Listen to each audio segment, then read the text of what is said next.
Poďme si spraviť rýchle poobedné jedlo, keď nelúbiš šnicel. Dneska sme došli na návštevu k našim na fajnový obed, polievočku zeleninovú, šnicelky, pyré, ešte aj rýžu a cviklu. Dokonca prišiel aj dezert. Nepustíš nám psa, Satan. Nehúkaj. Čau. No. Čo to máš? Trudno. A čo uteká do doma? No uteká preto, lebo je chorá. Zás ho pustila domu. No a však vešol núter teda. Však, ale ja umývam, ponáhľam, lebo neskoro... Jana, poďme si spraviť kebab. Ideme. Morčace. Ospravedlňujem sa, nemám hlas. Jana sa bojí mesa a toto je morčace, nikdy ho nevidela. Nejedla. Ideš krájať, ja som soplavý. Fuj, maso. Ale zješ. Ne. Maso si umieme a teraz striekajú baktérie všade naokolo a všetci umreme. Maxo si dal surové meso, dostane sračku. Čo si povedal, Jana? Talianské maso? Ne. Že keď tam boli Taliani?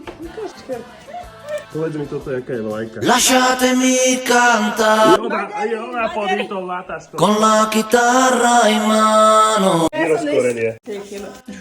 Solamil, zemiakový škrob, aby sa nám mesičko rýchlejšie spravilo. Pánvica, drakaris, elektrikaris, Dieta alebo nedieta? Tu horí. kapusta, čerinky, žbily, bonvia, privátna značka. A čo vám povedať? Aby sa toto bereš.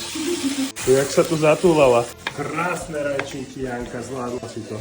Hotovo, smotaná cesnak, zeleninku. No, budeme mať tacos. Kto to umie? Napečeme. No, vyzerá to uchvatné, obidva sme strašne laví, Jana dúfam, že sa vydáš veľa kedy. Ale odhľadu znieš a užívaš si nedeľnú pohodindu. Lasciatemi cantare. Sono un italiano. Nehúkaj.